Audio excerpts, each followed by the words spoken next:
अस्सलामु अलैकुम वरहमतुल्लाहि वबरकातुह। अज़ीज़ तलबा, आज के इस वीडियो में आप समझने की कोशिश करेंगे कि उर्दू तदरीस के मकासद क्या हैं।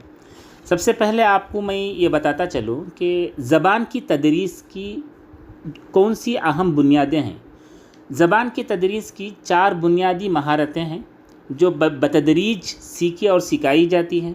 यानी सबसे पहले सुनना, फिर बोलना, फिर पढ़ना और फिर लिखना। उनमें से 2 महारतें इनपुट की हैसियत रखती हैं और 2 आउटपुट की। सुनना और पढ़ना इनपुट में है और बोलना और लिखना आउटपुट। अब देखिए कि बोलना भी बच्चा समाजी ज़िंदगी की इब्तिदाई चंद सालों में सीख लेता है, लेकिन ये सुनना और बोलना दोनों उसकी मादरी ज़बान से ताल्लुक़ रखते हैं। तो बहरहाल ज़बान की तदरीस की बुनियादी महारतें आप समझने की कोशिश किए। अगर इंसान हैवान नातिक़ ना होता, तहज़ीब गूंगी रह जाती।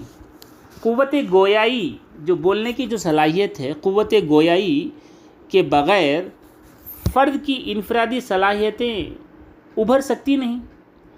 ज़बान और फ़िक्र दोनों एक दूसरे के लिए लाजिम व मलज़ूम होते हैं। देखिए कि समाज के बग़ैर ज़बान सीखने का तसव्वुर भी हम नहीं कर सकते। ज़बान सीखना एक इक्तिसाबी अमल है जो हमेशा नमू पज़ीर रहता है। और इसी तरह से हम देख सकते हैं कि आम तौर पर ज़बान के 2 पहलू होते हैं। एक है इज़हार माफ़ी ज़मीर और दूसरा है दूसरों की बात को समझना। इज़हार माफ़ी ज़मीर में आवाज़ के ज़रिए यानी बोलना, अलामतों के ज़रिए यानी लिखना। दूसरों की बात की समझना, जो दूसरा जो पहलू है उसमें सुनी हुई बात समझना और जो लिखी हुई बात को समझना। ये 2 पहलू अहम रहते हैं। पहला पहलू इज़हार माफ़ी ज़मीर और दूसरों की बात को समझना। आइए हम देखें उर्दू पढ़ाने के मकासद क्या होते हैं। तो मैं सबसे पहले बताने की कोशिश करूँगा उर्दू पढ़ाने के सिलसिले से। ज़बान सीखने के 2 मकासद होते हैं। एक इफ़ादी मकसद है, एक कल्चरी मकसद होता है। ज़बान सीखने के जो इफ़ादी मकासद हैं उसमें से सबसे पहले आप देख सकते हैं तलफ़्फ़ुज़, बोलना सिखाना। दूसरा है पढ़ना सिखाना। तीसरा है लिखना सिखाना और इसी तरह से चौथा है समझना सिखाना। ज़बान सीखने की जो इफ़ादी मकासद में सबसे पहले है बोलना। देखें, हम इसके बारे में जानने की कोशिश करें। बोलना इसके ज़रिए से कौन से ज़ैली अनावीन हैं जिसकी वजह से बोलने में महारत हासिल कर सकते हैं, यानी जिसकी वजह से बोलने की महारत उजागर हो सकती है। तो उसमें 4 चीज़ें हैं। पहला है तलफ़्फ़ुज़, यानी अल्फाज की अदायगी, तलफ़्फ़ुज़, लबो लहजा, रवानी, वज़ाहत मखारिज।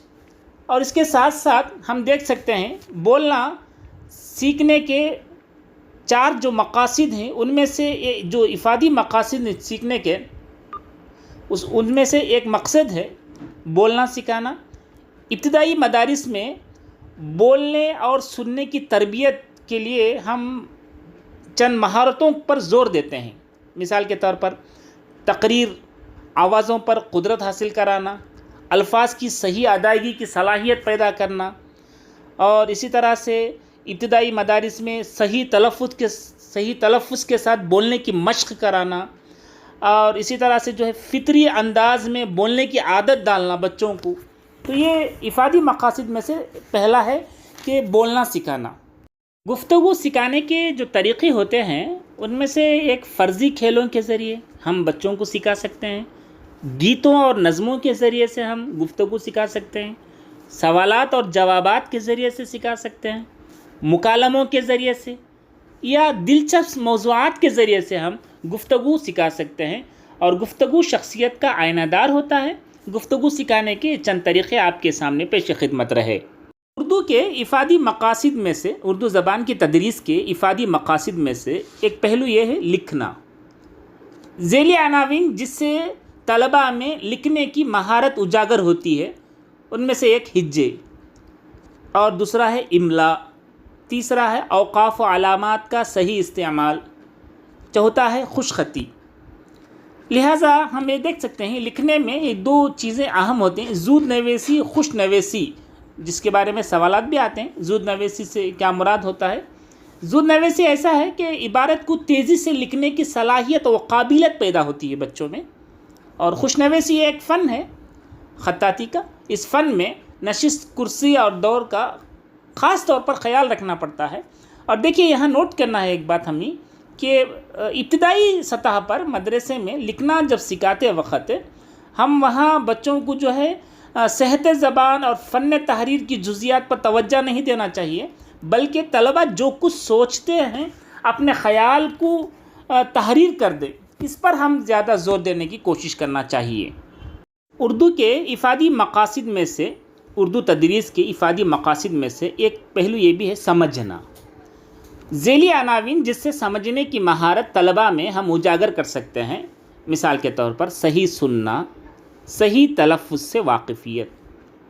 عزیز طلباء، آپ یہ سمجھنے کی کوشش کریں کہ بولنے اور سمجھنے کا دار و مدار صحیح سننے پر ہوتا ہے۔ بولنے اور سمجھنے کا دار و مدار صحیح معنوں میں اگر ہم دیکھتے ہیں تو وہ صحیح سننے پر ہے۔ ابتدائی مدارس میں افادی مقاصد میں سے کون سے مقصد پر زیادہ زور دیا جاتا ہے؟ ایک بٹ آتی ہے، پوچھا گیا تھا ابتدائی مدارس میں افادی مقاصد میں سے کون سے مقصد پر زیادہ زور دیا جاتا ہے؟ سمجھنا سکھانے پر۔ یہ سمجھنا سکھانے کے ایک مقاصد میں سے ایک ہے۔ تو بہرحال صحیح سننا، صحیح تلفظ سے واقفیت، طلباء میں ہم سمجھنے کی صلاحیت کو اجاگر کر سکتے ہیں۔ اردو تدریس کے افادی مقاصد میں سے ایک آخری مقصد یہ بھی ہے پڑھنا۔ ذیلی عناوین جس سے طلباء میں ہم پڑھنے کی مہارت اجاگر کر سکتے ہیں، اس میں سے ایک حرف شناسی ہے، دوسرا پہلو تیز رفتاری سے پڑھنا، تیسرا خاموش مطالعہ، اور چوتھا بلند خوانی۔ ابتدائی سطح پر پڑھنا سکھانے کا جو مقصد ہوتا ہے وہ طلباء میں اعراب، تلفظ کی ادائیگی ہے۔ ہم دیکھتے ہیں کہ بلند خوانی یعنی ایسا سمجھیے کہ پڑھائی عام طور پر دو قسم کی ہوتی ہے۔ پڑھائی عام طور پر ایک ہے بلند خوانی اور ہے کہ خاموش خوانی۔ بلند خوانی کے جو فوائد ہیں، جو مقاصد ہیں، طلباء صحت الفاظ، لحن اور روانی کے ساتھ عبارت پڑھنے میں مہارت حاصل کریں گے۔ بلند خوانی کی 3 صورتیں ہوتی ہیں کمرے جماعت میں، ایک معلم کی نمونے کی بلند خوانی، اور طلباء کی انفرادی بلند خوانی، اور اجتماعی بلند خوانی۔ اجتماعی بلند خوانی پرائمری درجات میں انتہائی ضروری ہے۔ اور اسی طرح سے پڑھائی جو عام طور پر 2 قسم کی ہوتی ہے، ایک بلند خوانی اور ایک ہے خاموش خوانی۔ خاموش خوانی کے جو فوائد ہیں کہ دیکھیے کہ طلباء نفس مضمون کو سمجھ سکتے ہیں اور اپنی معلومات میں اضافہ کر سکتے ہیں۔ اسی طرح سے خاموش مطالعے کے بھی 3 مقاصد ہوتے ہیں، ایک توفیر لغات، ایک زود فہمی۔ زود فہمی کا مطلب پڑھنے کی رفتار میں تیزی ہو، تیسرا مطلب فہمی، اور خاموش مطالعہ 9 سال کی عمر سے کر سکتے ہیں۔ تو بہرحال یہ بلند خوانی کے جو فوائد ہیں اور خاموش خوانی کے جو فوائد تھے، جو مقاصد تھے، عام طور پر ٹیٹ میں اور ڈی ایس سی میں پوچھا جاتا ہے، تو بلند خوانی کے مقاصد یا فوائد یا خاموش خوانی کے مقاصد یا فوائد، اس کو بھی ہم سمجھنے کی کوشش کریں۔ اس طلباء چند اہم متفرقات آپ کے سامنے پیش خدمت۔ خیالات کا سب سے اہم وسیلہ کون سا ہے؟ زبان۔ زبان کی تحصیل کا اولین مقصد ذوق سلیم کی تربیت۔ ادب کے مطالعے سے طلباء میں اخلاق کی تربیت ہوتی ہے۔ طلباء میں اچھی اور بری کتابوں کو پرکھنے کی صلاحیت ذوق سلیم کی وجہ سے ہے۔ مادری زبان کی بنیاد سننے پر ہے۔ گفتگو شخصیت کی آئینہ دار ہوتی ہے۔ بچہ جو زبان بولتا ہے وہ اس کے اپنے ماحول کی غیر ادبی زبان ہوتی ہے۔ زبان کی تعلیم کا اولین مقصد بچے کو بے جھجک بولنا سکھایا جائے۔ یہ زبان کی تدریس کے کلچری مقاصد میں سے ہیں۔ تو بہرحال چند چیزیں تھے آپ کے سامنے ہم رکھنے کی کوشش کیے۔ انشاءاللہ اگلا ویڈیو ہم انشاءاللہ طریقے تدریس پر، میتھڈس پر بنائیں گے۔ جزاک اللہ۔ السلام علیکم ورحمۃ اللہ وبرکاتہ۔